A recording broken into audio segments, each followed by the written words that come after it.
What up, everybody? It's Aaron here with Robert. We are Get Your Geek On, and we are here for a review of... Woo! And we have a special guest I'll let Robert introduce. Yeah, special guest, my good buddy from RJ's NerdyBrew, or the NerdyBrew. This is RJ. I don't know, where's your coffee, man? You always, have a cup of coffee while you're reviewing stuff. I always do, but it's actually right next to me. But flies got into it, so now there's no cup. All right. We'll give it to the turtles. The Ninja Turtles will drink it now.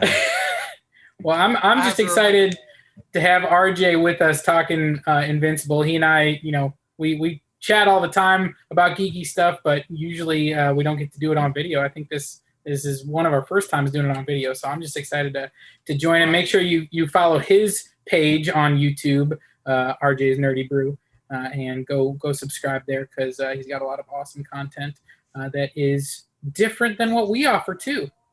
So thank you, bro. It is. Yeah, man. So where do we want to start? So Invincible as Amazon Prime Video only, exclusive, 8 episodes, just wrapped up, based off the comic book with the same name from Image Comics. Yep. I mean, where do we want to start, guys? It's a cartoon, so definitely safe for the kids. Oh yeah, safe. Wink for the kids. I was talking to my partner, and I said it is definitely an adult cartoon. Just a little bit. To lead with that. Yeah, and this is. Oh, sorry. This is going to be a spoiler review. Yeah, most definitely spoiler. This is not definitely a DC Timverse, Batman Beyond kind of deal. Yeah, This is straight up. This is extremely gory, extremely violent. Plenty of cursing. So you might hear us curse a little bit on our review because if you're watching this review and you watch the show, I mean, let's be honest. Yeah, these are not Marvel movies. This is straight up like this is animated The Boys, but to number 11. Exactly, and that's very, very true. And I want to point out first, like I said, it is based off a comic book by Robert Kirkman, who many people know him as the creator of The Walking Dead. That's a hit show on, was it AMC or who has it? I forgot who has it now. Yeah, AMC. So you kind of know it's going to be dark and a little twisted because if you watch the show, it's like that. If you read The Walking Dead comics, oh my God, it's a lot worse. So I want to point that out. This is going to be a dark and twisted show, and this review is going to go pretty dark probably. Yeah. So I would say, again, spoilers, but I'm just going to give a brief synopsis of the setup of the show, and then we'll talk about it. So basically, the show is about a teenager. I think he's 17, and his dad is basically the most powerful superhero on the planet.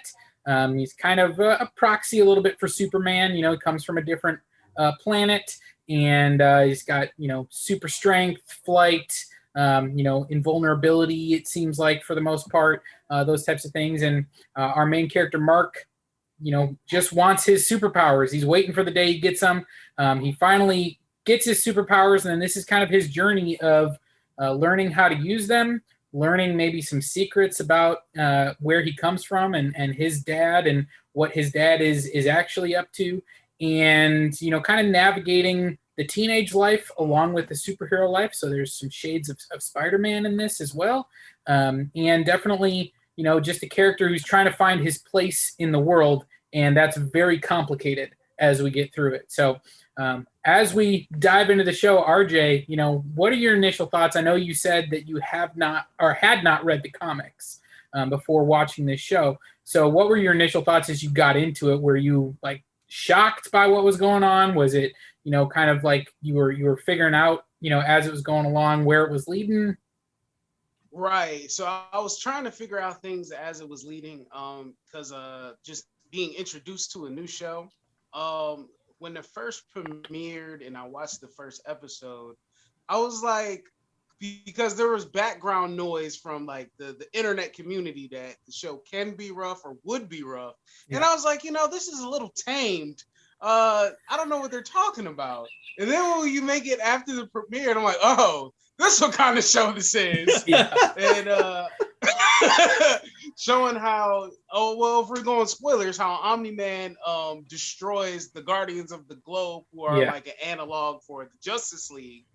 And he just brutally rips out their guts and smashes heads, and leaving blood stains all over the place, and how he sabotaged it to make it look like it was an attack. I was like, this is very complex, and this is beyond what I thought it was going to be. So that was my first initial thought about the show. And then I was like, oh, I'm intrigued. I keep watching. Yeah. It's like, there's eyeballs everywhere, and everyone's bleeding out, and they're all dead. But now I'm interested. That's like what caught my attention is like there's a lot of blood and guts, and like no one's throwing a punch. It's literally I'm just gonna punch a hole through you, and that's it. Yeah. And poor Immortal dies twice in this series, and the same way, like an arm through his gut, like both ways. I'm like, oh, that sucks. Yeah. I mean, it was brutal. I mean, getting into the show, I think I've been talking with some friends of mine that had more familiarity with it. And, they were trying to prepare me for what to expect. And that first episode, you get the splash page of Invincible and you're like, all right, the episode's over. And then it's like, no, you got 15 minutes of the goriest, superhero battle you have ever seen. Oh, yeah. And this was, I think it was really cool to see the kind of, The Boys is kind of like what if superheroes were in the real world, like, and kind of examines, what that would be like, how corrupt it would make people, how power hungry it would make people, all those things. And this has a lot of shades of that as well, but it also is like just kind of ramped up where you're talking, intergalactic threats. You're not talking about just like humans that become powerful or that have superheroes. We're talking like superheroes from other planets, and just the way that you see Omni-Man just destroy the Guardians of the Globe. I mean, that episode ended and I was like, what am I watching? Like, what is this? And then to kind of it really took a step back after that and really focused on Mark, who's obviously our main character, and we got several episodes of him trying to come into his powers. Well, you had the side story of the investigation of, what happened with the Guardians. And so I liked a lot of it. I think that the thing that really stood out to me is the relationships that Mark has, whether it be with his parents or with Amber, with Adam Eve. It felt very authentic. It felt like this is exactly what would be happening. And so I was really enjoying the journey of the show. Apart from all of the crazy wow moments too. I want to talk about some of those wow moments because the cast for this show, I mean, they have big names. And I was just double checking. So we got Stephen Young, who is actually Glenn from The Walking Dead. Yep. We have J.K. Simmons. We have Mark Hamill. We have Sandra Oh. We have Zachary Quinto. I'm actually saying some of these names right. Don't tell me. Walton Goggins, I think. Yep. The one I just realized I didn't realize he was in it is Ezra Miller is in it actually too. Oh, I didn't know that. He's Sinclair. Oh, interesting. I didn't recognize the robot dude. Sinclair's the head agent, the bald guy. Oh, okay. I have to rewatch it now to listen to his voice. Clancy Brown's in it. Totally destroyed by Omni-Man. He was. I mean, and that's just to name a few. I mean, there's a bunch of other actors. I'm not gonna name them all. Those were just like the biggest ones that stood out to me. So I mean, Amazon doubled down on this to me because these are some big names. They're not going to be cheap people to get to do voiceovers. Yep. So they actually had faith in this, I think. And I love that we have an all-star cast that's voicing everybody, and everyone seems to be really good characters. I have issues with some of them that I hope they flesh out later, but we'll see.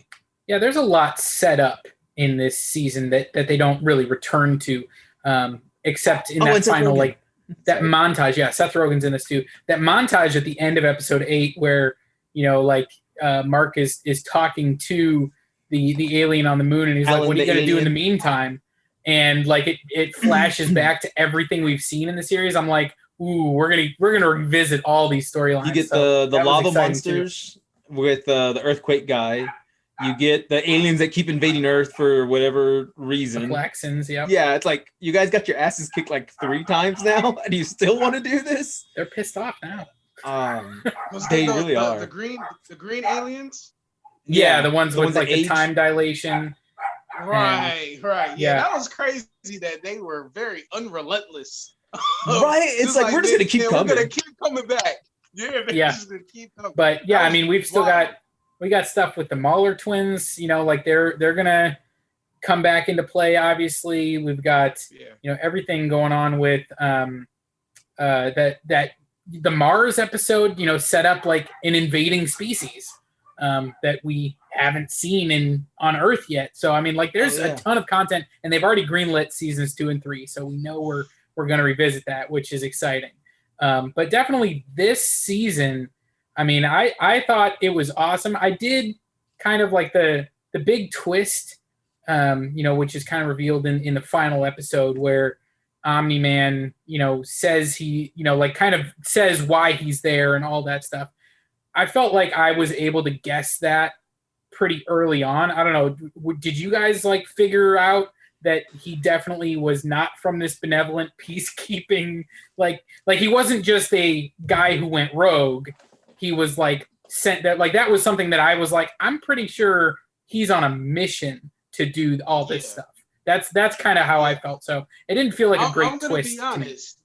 The only way that I really caught that is when he my thoughts came to that conclusion when he killed the Guardians of the Globe.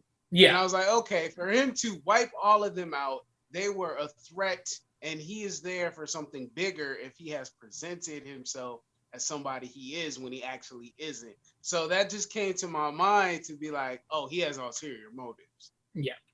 I think for me, when Mark says he has his powers and he really doesn't congratulate him, he's kind of just staring at him like he's thinking. That threw me off, and that's where I was like, something's not right about you. And like you said, the whole killing the Guardians of the Globe, what really triggered me from him after that was how gun-ho he wanted his suit back. I'm like, you're hiding something. Oh. You're not under mind control at that point, so you knew you did this. So I was like, yeah, you're a villain, really. You're not a hero. So those two things is what set me up to say like, I don't like Omni-Man. Well, I want to. Oh, so go ahead, RJ. Go ahead. No, I was just gonna say I could tell that he was emotionally removed or being sociopathic in a way, because with his training with Mark, he was very not nurturing. He was trying to tell him to train, but he was very adamant. And then when he fought the guy who turned into stone, I think his name was Titan. When he Marshall Ali. So that's another great voice actor. Yeah, that's a great cast. Yeah. And with him being trained by Titan, he didn't want to intervene, and he was really just watching him. That was brutal. It wasn't as successful as it could have been as his father, so you could tell someone who was a loving father would probably try to nudge them in the right way, but he's like, you're on to your own devices with that. Well, and I think it's telling what you brought up, Aaron, when that moment where he reveals that he has powers, and you can see the reaction. And I've been thinking about this really since, the whole season now is finished. And it is something where, you could see that he had kind of moved past Mark getting powers mentally.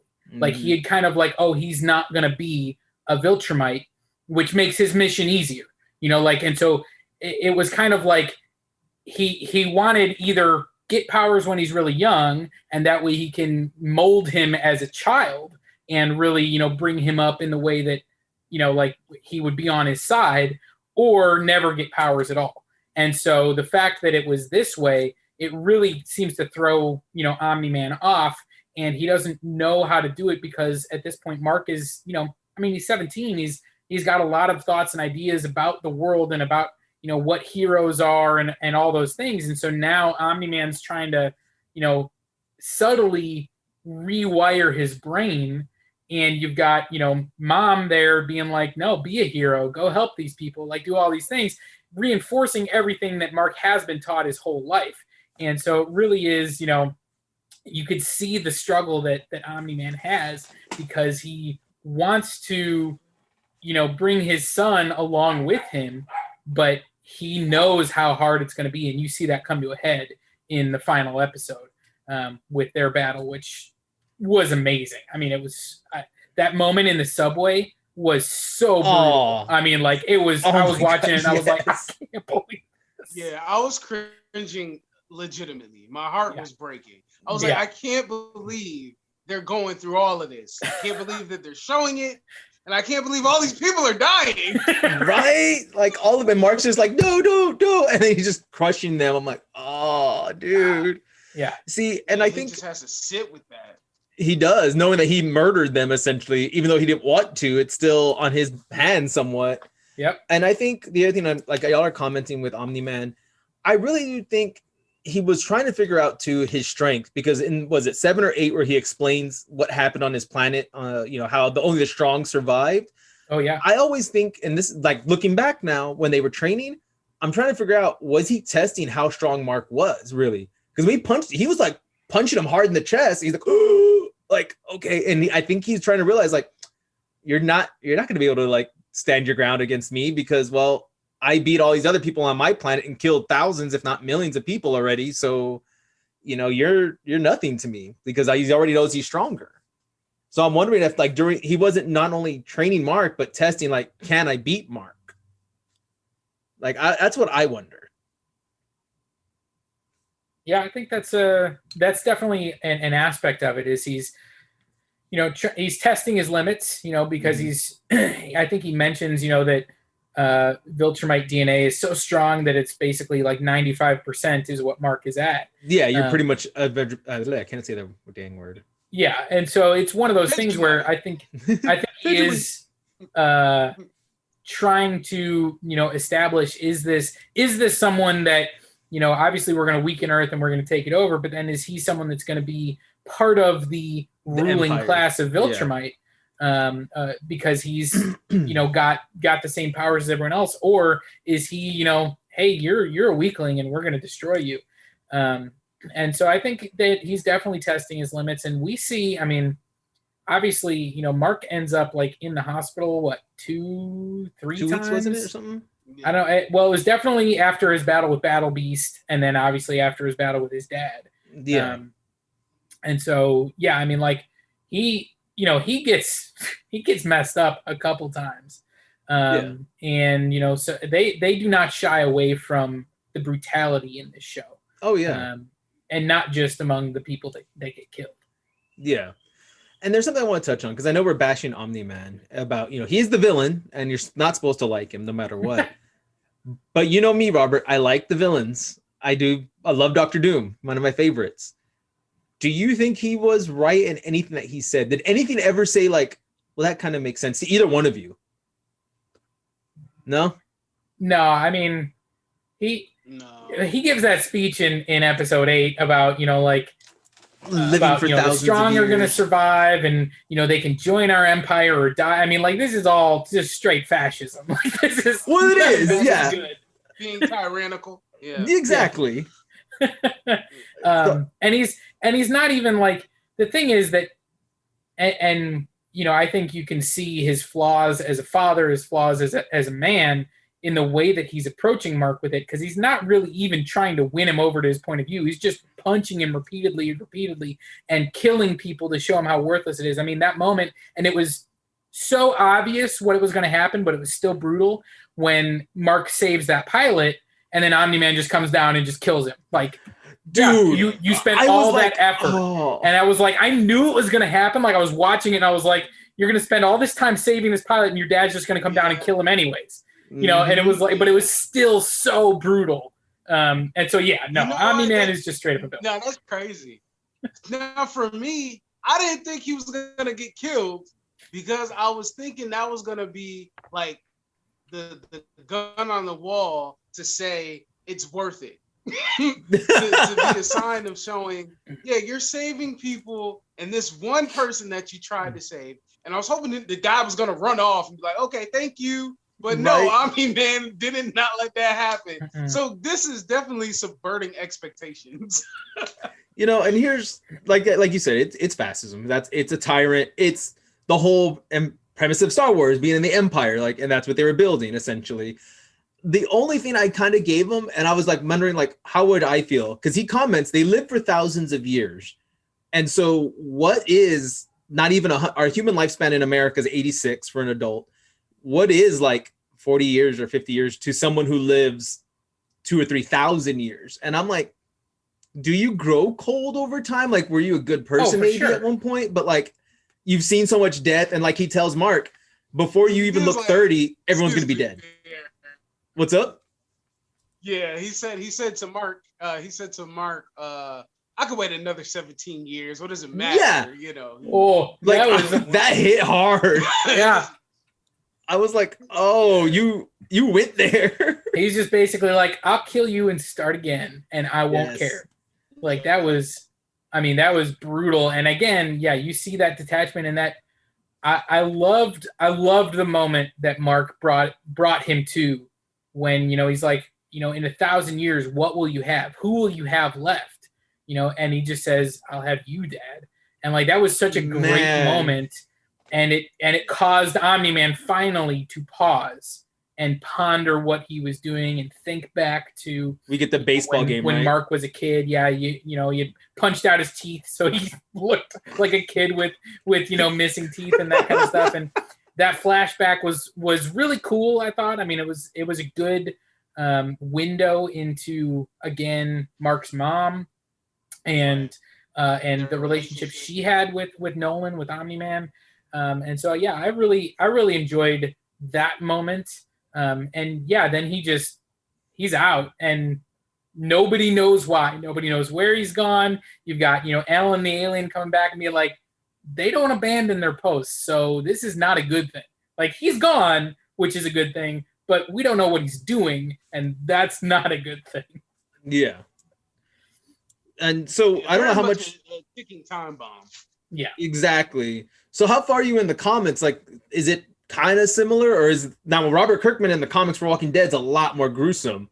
So is the comics a little bit more gruesome, you think? No, I'll say that the show is definitely adapting to what the comics are. Oh, really? They're not shying away. It's definitely not toned down. They're very much adapting from the page to the screen on that. I say that they are being faster on storylines because some stuff that happens in later issues already happened earlier within the show. Okay. Yeah, but they're consolidating, but it's going on pretty gruesomely. Yeah. Okay. There's a lot to look into. Now I want to know. So Sinclair at the end is throwing literally everything but the kitchen sink at Omni-Man to stop him. Right? We got the satellite thing. We got the Cthulhu creature. We got the zombie soldier things or whatever. Yeah. Why didn't he bring in that beast lion thing? Why didn't he figure out how to call him? He controlled that dude. I mean, Battle Beast was from another dimension or something. He doesn't have access to that dude, and he just shows up whenever he wants. Call Machine Head and be like, "Yo, Machine Head, I need this," and Machine Head get him for you. Game. Yeah, Machine Head's out of the game. Titan took over his post and position. I don't know. I feel like where is Battle Beast? He needs to come here and beat somebody. Well, I think Battle Beast is coming back. I mean, season 2 or season 3, we're gonna get that return. And I definitely want to talk about some of the other characters. So okay. I feel like we've talked about, the Graysons a lot, but the Flying Graysons, right? What? The Flying Graysons? I mean, 2 of them are. Let's talk about Amber, Adam Eve, William, the other high school students that are friends with Mark and stuff like that. I don't know. At points, I really loved the Amber and Mark storyline, and I thought it was really good. But then at other points, it kind of let me down. Especially, I felt like when she was like, "I know your secret identity, but I'm mad at you that you haven't told it to me," and I'm like, I'm going to call bullshit on that. You're like 17 and you've been on like, I mean, like they were dating for a few months, I think, at that point. They had still, said it's like 5 or 6. I don't know that I would really hold him to that expectation. I don't know. Like that seemed a little bit like, but then again, she's a teenager, and so that turned me off from the character, honestly, because I'm like, you want him to jump through hoops, but you already know this, and he wants to tell you, but doesn't want to tell you. Like he's having this struggle internally, and you're just like, yeah, bye. I already knew all this. Like you need to leave anyway, so go away. Well, and especially to have the breaking point be when he like saves people on the college campus and then won't tell her that it was him doing it, and like that's her like breaking point. But she's like, I already knew you were, and it's like, what? I don't know. That felt weird to me. What? I don't know. RJ, did you feel that same thing, or were you? Yeah, I do. All right, this is kind of like a paradox or a conundrum with Amber, because in the comics, since I'm currently just now reading the comics, Amber in the show, it has a lot more depth than Amber in the comics. The thing is, we get to know more of her personality. All right, she's a ditzy blonde in the comics. Oh, really? Yeah, very much so. But he gets the girl, like she's the popular girl. They adapted that. But with her being black and being able to volunteer, and she's aware of her feelings. They have pretty much the same arguments of like, where are you, or you haven't been here. But I just how it's portrayed in the comic books. She doesn't seem all that bright and doesn't have a lot of substance to it. Yeah. And so I am liking her on screen. The problem is how they're executing the relationship, and how the whole thing in episode 7 or wherever they went to college, and she didn't give him a pass. I was like, that is totally unreasonable. Right? Like, where'd you go? Well, you already know he's invincible. You know he's fighting them. Why are you even questioning this? Right. Like, leave my boy alone. Come on. Yeah. So yeah, I think we're all on the same page with her. What about like Adam Eve? I thought that character was really cool, and I liked what they gave her to do. She's and amazing. Kind of her growth by the end of the series. I don't get her name as like her hero name. Why Adam Eve? She controls things on a molecular level. Atoms. Yeah. Atom. ATOM. And then, but your name is Eve. Yeah. I just don't like. I don't know. But then it's biblical, bro. Adam Eve. Yeah, I like it, but I like what they're doing within the show with them. That even though there is a flirtation and an attraction, on the baseline they have just a friendship. Just a general friendship, and they're not forcing a relationship or making it awkward to just stop the story to go along for them to develop as a romantic interest. But when they do spend time or they're around each other, it's very platonic, and I enjoy that. And then also the things that they did different so far with her in the comics, like she goes off and she leaves like she does in the show. But instead of being in America and making a treehouse, she goes to Africa and she's helping globally. Oh wow! Okay. Yeah, and they're just they just tone that down for the show. That makes sense. I like her in the comics and in the show. Yeah. I really liked her in the show because I have a best friend and she reminds me of her. That's our friendship. It's like, we're kind of flirtatious a little bit, but we're very platonic. At the end of the day, it's like, okay, bye, have a good day. How's things going with your boy? How's things going with your girl? And I have a friend I'm like that with. So I really connected with that character because of that. I really, really like her. Now, the one I didn't like, Wallace, the little, the gay friend of his. Was it Wallace? William. See, terrible with names. I did them all. My whole name thing was right there. And that was it. That was my whole year's worth that I'm good at. But like, I don't know how I felt about him. There were times I liked him too, and times where I'm like, you're just a whiny little brat. Then I try to tell myself, well, they're teenagers. So it's like, that's the personality. So I don't know. What'd y'all think of him? Yeah, I think he's serving his role. The comic relief. I think he's a good friend to Mark, but I don't think as a character he adds any weight to moving the show along, really. But I did like how Omni-Man comes down and talks to him about the car and his hands. And he's like, "Where's Mark?" I mean, he was just like so petrified. Like, it was crazy. That was a great scene because you can just tell how completely intimidated in that moment William is. Right. And, oh yeah, like Omni-Man is so menacing in that moment. Like you could, I wasn't sure William was going to survive that scene. I thought he was going to crush the hood in. Yeah. Yeah, so he practiced restraint at that moment. For the moment. Yeah, for that moment. But I will say that I like, other than, because Mark was playing it as a superhero to have secrets or playing it close to the vest, but I do like the honesty between one another of who they are and their acceptance of their lifestyles and friendship. Yeah. So I do enjoy that between the two. 100% agree with that. So now that we covered like the main ones, who else is left? We got Sinclair, the mom. Yeah, we got to talk a little bit about Teen Team, I think. Teen, right? Okay. So a little bit of the, the Teen Titans, and then some of those characters then become Guardians. Which that's kind of everything with Robot's storyline was completely I didn't understand anything that was going on with him. I was on board. He finally explained it. I was like, wait, what is happening? Like I thought he was evil, and then it was like, no, he's just attracted to a little girl who's not I don't know. Like it was weird. Well, let's start with them too, and then because I got a question for both y'all on another character. Okay. So yeah, Robot. We throughout the whole series we think is just a robot. Slowly, we start seeing, though, that he's doing some, like you said, some evil things or gray area things. Yeah. And come to find out because he's trying to clone himself a body so he could go and essentially be with Monster Girl. He let out the brothers. I forgot what their names are. The blue guys. Mauler twins. The Mauler twins. He lets them out.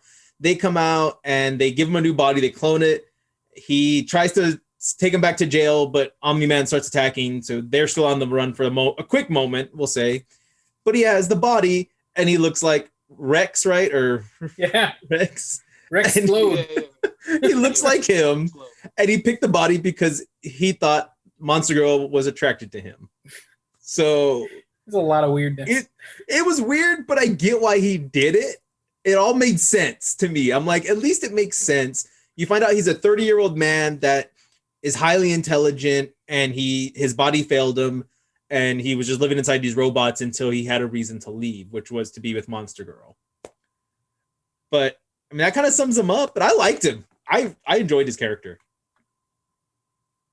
I mean, I did too. I really liked, I liked the character of Robot. It was his storyline was just I was like, what is happening with this guy? Like I did not pick up on anything that he was doing.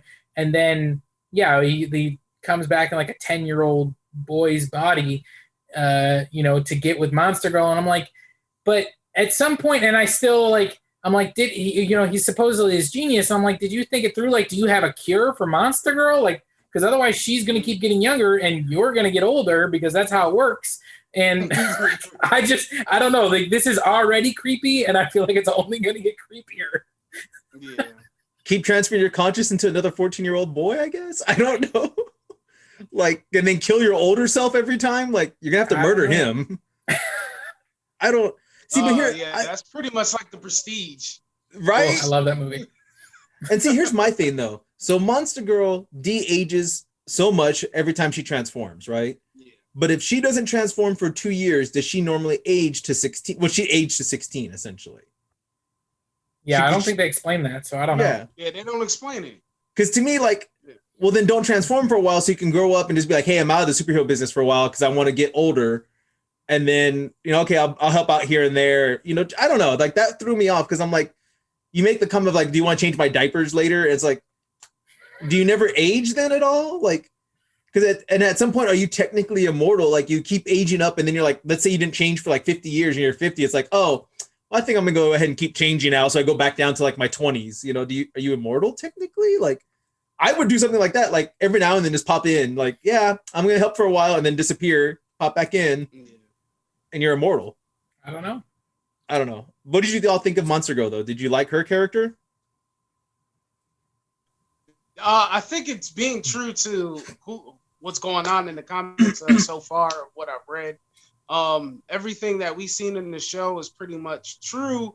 It's that, he's taking samples because he wants to make a cure for her. Okay. And yeah, so during their time together, that they'll have a familiarity with one another, being in the same age bracket. So that was the reason why he cloned, to get the new body. I mean, plus not to go to jail as a pedophile. That too. But he knew, it's crazy. There's so much gray area that is disgusting because it's like she's mentally an adult.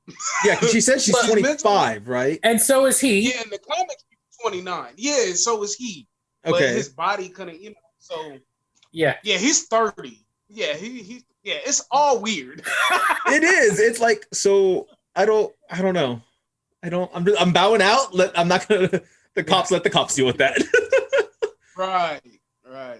So we got. Yeah, I mean, I think the rest of the team. I mean, you've got Rexplode, who I think when he's first introduced, like we're all just like, oh, this guy's a douche. Yeah. And then as the show progresses, like he's still the same character. He's still all of those things that we thought he was at the beginning. But you start to, he gets rounded out a little bit more. You start to see, especially that over the final couple episodes where it feels like things finally hit home for him. Like he finally understands the gravity of what they're doing. And like when I that moment where the head agent, is like, you're our last hope against Omni-Man, and he's like, and he's like, against? Did he say against Omni-Man? Like, and he's like, what happened to the last team that was the last hope against Omni-Man? Well, they're dead. I appreciated that. It took that for him to finally, it seems like, take things seriously. But then he does for sure, and I feel like by the end of this season, that team is truly becoming a team. And so I'm excited for that dynamic moving forward. It seems like Mark is still going to be kind of a free agent. He's not going to work, with them necessarily. And same with Adam Eve. Like they're not going to be part of the team, but they might be able to team up with them here and there. So I'm looking forward to more of that team in seasons 2 and 3. Yeah, sure. and I like Goliath being the mentor for the team, and I like that he takes the role of being a hero seriously. Yeah, he's not in it for shits and giggles. Yeah, and that's true. I mean, so I have a question. This dumb question. So Rex, we find out, cheats on Adam Eve with Duplicate. Yeah. So if there's duplicates of her, is he cheating on her with one woman or 3 women? That's what I need to know. That's all I want to know. I don't have an answer for you. I would just say he's doing enough. More than enough. One of my friends said the same thing too. So they're like, so if she duplicates herself and they're all having fun in the shower, at one point the 2 girls are having some fun. So are you, playing with yourself, or are you having sex with another person? I don't think we need to get into this. Yeah, I think it's. But it's a fun joke too, Fun thing. You know what? But, who's having fun? Rex. Regardless. Rex, yeah. Rex is having fun. It's Rex. It's true. Rex got to everything. But I like Duplicate's thing that she's in all the bodies. Like she's conscious, mostly like Multiple Man from X-Men. She knows everything that's going on. They are their own person, but she lets them die pretty easily. I like that that's her part of her power though. It's like jump out of the way with my duplicate form, so my conscious is still here while that body dies. Like I did kind of like how they used her. I thought that was a good way of her powers. Yeah, I mean, she, in several of the battles, whether it be, with the Flaxons or, when in the penthouse in that episode with Titan and Battle Beast and everything, you see her copies, get wiped out a lot. Yeah.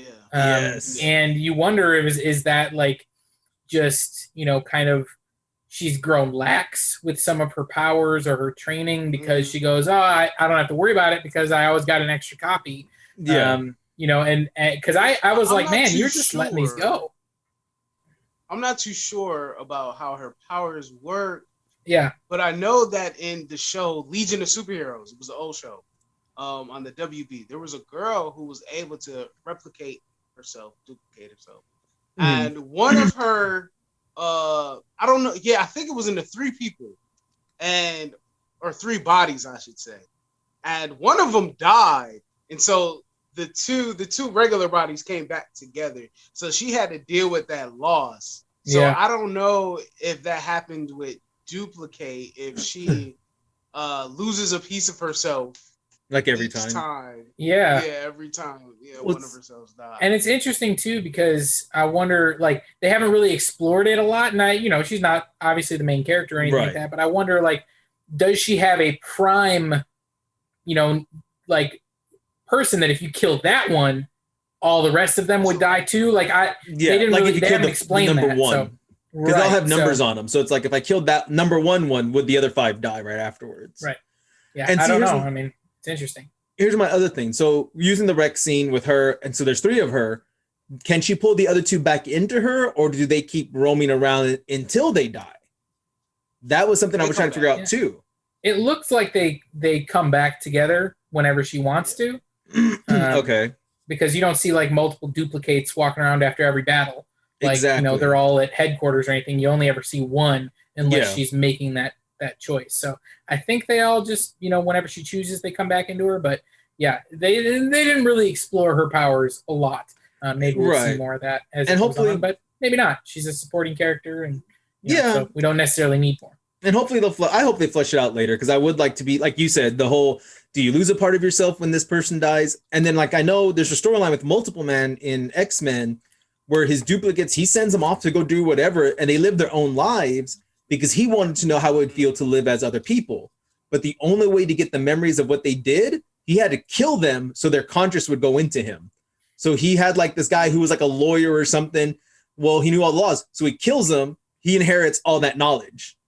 And same thing. So he kept killing all his duplicates that were out there, because they also didn't know they were duplicates until he showed up and was like, yeah, you're part of Multiple Man. Bye, kills you. And then you come to his conscious. I think there was a detective that figured it out, and he was like, gave up on life because he was like, I'm just a duplicate, so why should I keep living? So it was an interesting storyline with Multiple Man. So I kind of hope we're going to see something similar maybe with her. Could be. But the other thing, so that's pretty much everybody but the mom and not Sinclair, Cecil, whatever. Yeah. Right. So Cecil is basically Nick Fury, and is shady as F. I mean, there you go. That sums him up. I mean, it's that Nick Fury thing where it's like, my job is to protect Earth, and I will do whatever it takes. I don't care who doesn't, survive. I don't care what tactics I have to pull out. Like, my job is to protect Earth. And so, yeah, he does shady things. But, he's doing it from a perspective. And I think there's that great moment where, I think it's in episode 7 where he brings out the kaiju to face like Mark and Omni-Man, and the mom is like, mom is like, hey, you got to call it off. It's going to kill Mark. And he's like, if it kills both of them, I'm okay with it. Like, yeah. In the comics though, because they brought it out in the episode, like that was the first monster that Omni-Man fought on his arrival on Earth, and they show that was the first fight. Like when you see Omni-Man arrive, that kaiju that he fights, that it's in the early issues. Nice. Oh, okay. Yeah, because in this one they pushed it later, like it was a later fight, right? And then they freeze it and then hold on to it for a while. Yep. And see. And I agree. Cecil, he's very much... So I got the person backwards. Ezra Miller plays Sinclair, which is the student from college. My bad.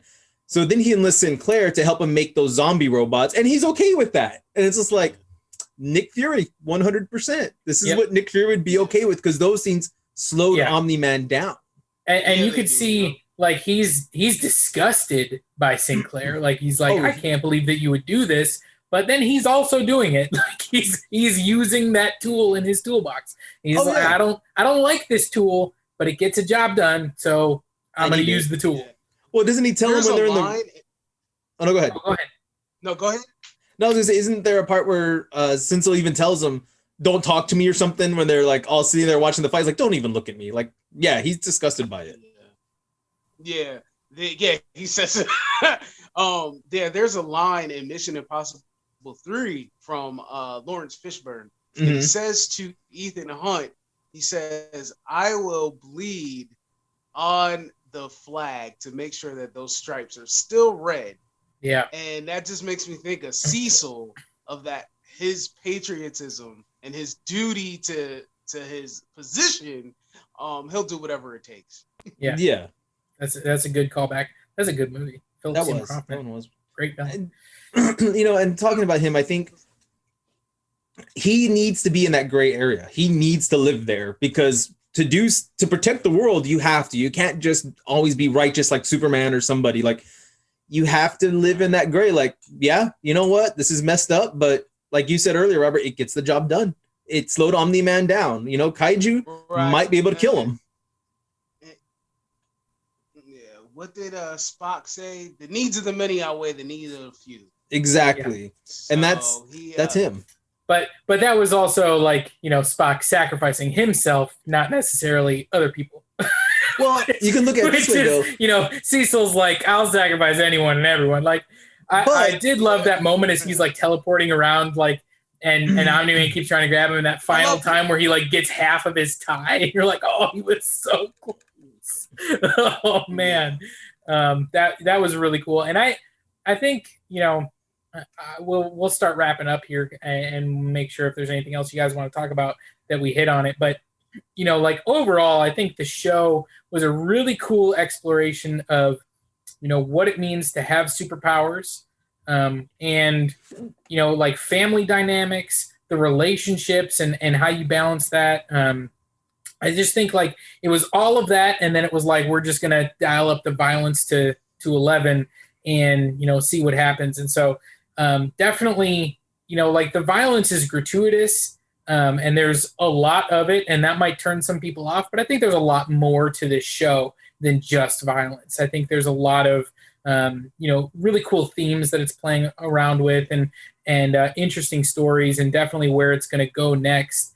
That's I'm gonna try to not pick up comics or because I like being surprised, and so maybe like my plan is usually like if I haven't read something before I see it, then I'm gonna watch all of it and then go back and read whatever it is, because if I read beforehand, then I find myself getting disappointed or comparing, and that doesn't work well for me. So I'm gonna wait for seasons 2 and 3, but I definitely am intrigued as to, what's going to happen next. Obviously, we set up a bunch of season 2 and 3 storylines, but, are we going to see Omni-Man in season 2 at all? Is that going to be like the entire season 2 is just Mark dealing with all these other things, and then the season 2 finale brings back Omni-Man or something? Like that's kind of where I'm wondering is where, when are we going to see Omni-Man again? Because obviously we will, but at what point is that going to be? Is kind of what's intriguing me. I think I agree. I'm curious where Omni-Man's going to go. I'm curious about this, what Alan the Alien talks to him about, this coalition that's essentially trying to rise up and stop them. I'm curious more on them, like who's part of this, what races are there? Is there creatures that are stronger than them? The Vegemite people, whatever. But like, I don't know how to say their name. So the Vegemites now.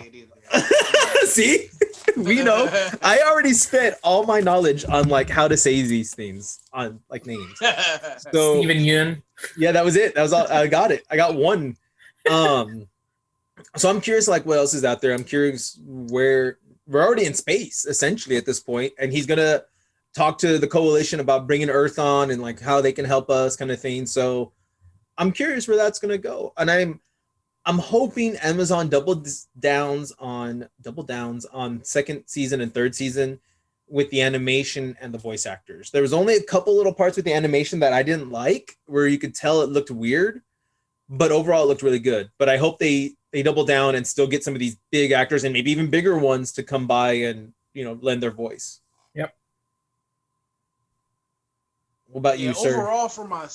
overall for myself, one thing I just wanted to bring out that somebody named Immortal keeps dying too much. Right? Like, comes out, dies. I'll come back again. But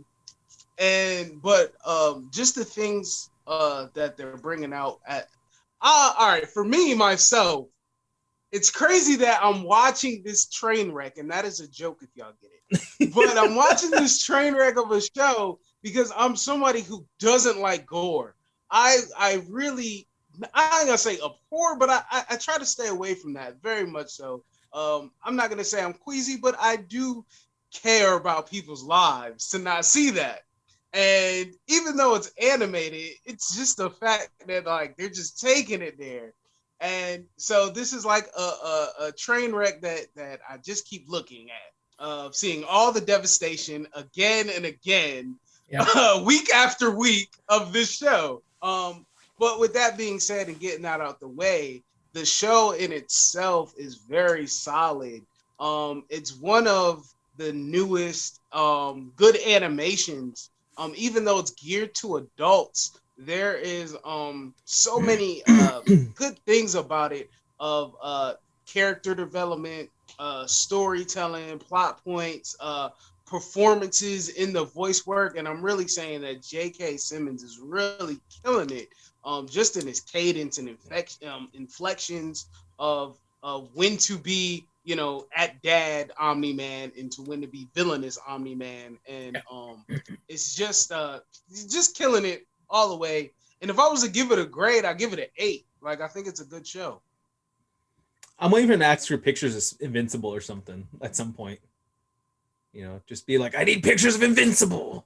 And then like Peter Parker just comes out. Oh yeah, that would be hilarious. Like, it's just something stupid, like just to throw a nod to it. Yeah, I agree. I think this is a really, it was a shocking show. I know Aaron binged it, and I told him, I was like, I don't know that I could have binged it, like, because of how violent it is. Like, taking it week to week was like, it would have been too much to watch it all together. But yeah, it was. I'm a glutton for punishment. It was a really good show. There were definitely some episodes that were better than others. I think, like the college episode was one of the weaker ones. It was, kind of clearly a setup episode for some other things. But those last 2 episodes, man, and I really liked the Titan episode too, the one where we get his backstory. Yeah, it was great. Those episodes in particular really stood out for me. There were some weird things with the show, like even though they did it from the very first episode, having like that title page splash up the first time somebody says his name in every episode, I was like, I don't like this. Like that? I liked it. I like that it got bloodier too. Every episode there was more blood on it. I just like the first time it happened, I was like, oh, that was interesting, and I thought it was only going to happen in that first episode, and so then when it did it again in episode 2, I was like, wait a second, and I was like, no, I'm not a fan of this. Like, it kind of like it broke it up too much for me. It was like it just felt weird.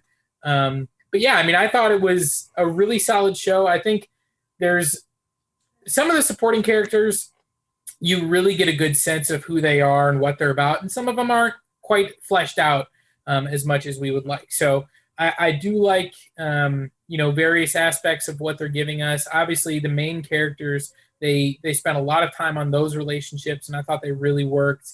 I thought that, again, Mark's mom and her journey through this series was really powerful, as she was like, starting off with, everything that happened, and she kind of starts to suspect pretty quickly that Omni-Man, that her husband had something to do with, these Guardians. And as that progresses and she starts to see the way he's interacting with Mark, and she's really pushing back on that too, and kind of like, this isn't the way to be a hero. You're not teaching him the right things. And that really came to a head in like that episode 5-1 with Titan. I thought that was really cool that she kept pushing back. She was a really strong character, in my opinion. Yeah. I do have a question for you guys. My question is, the demon who was investigating the murder. Yeah. Now, do you think that Omni-Man was apprehensive and nervous of him because he was powerful, or that he could expose him, or both? Yeah, I don't know. I mean, he played it a little bit different than I kind of would have expected if it was just about exposure. Like, I felt like there was an element of him having concern that there would be something that character could do that could stop him. Whether it could kill him, I don't know, but like I did get a sense that there was something that could happen that character could stop him, which maybe, you know, Cecil is regretting banishing that character. Right? Yeah, I'm gonna banish you back to hell. Yeah. I kind of want to think that he probably now Superman in the comics is weak against magic. So right? maybe he's also weak against it, or like, because like I don't know, he didn't attack that problem like he would anyone else. It was more of, I'm gonna keep trying to intimidate you to not do it, but Demon's like, yeah, whatever, I don't care. Like I don't think the Demon was afraid of him ever, especially when he shows up in his house where there was a chance that Omni-Man could show up. It's like he wasn't afraid. So I really think that either A, the Demon's strong enough to fight him, or has the resources to dip into hell, essentially.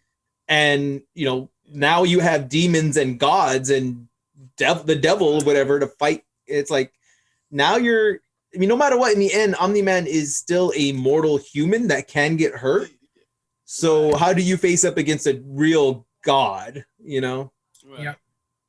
So I don't know. I think he was actually scared of him a little bit. I mean, they definitely establish, you know, in the series that Viltrumites can be killed. Yes. You know, like we've only ever seen other Viltrumites kill them, but you know, they have established they can die. So it'll be really interesting to see what Omni-Man comes up against that will eventually defeat him if that happens, because we haven't seen it yet. Exactly. So I think we'll go ahead and wrap it up here, though, guys. We've been talking for a while. Thank you for joining us, man. We really appreciate it. Yeah. Thank you for having me. Go check out RJ's Nerdy Brew. I love that channel. He just dropped something today that I was like, that's tasty. Yeah, thank you. It's not flies in his coffee, I hope. No, not this time. No, they're here now. They're dying, though. I appreciate that. Perfect. They're dying. At least they're dying. So on that note, guys, check out his channel in the description below. Stay here. Always subscribe to us for more reviews of other stuff. And hopefully our podcast will be coming back soon. So we'll be able to bring back our normal stuff that we do every week. And hopefully you'll be able to join us on more stuff, man. We'd love to talk to you about other reviews and just have you on, man. All right. Thank you so much. I enjoyed that very much so. Thank you, guys. And thank you for joining. And stay geeky, guys, and get your geek on. Bye. Bye.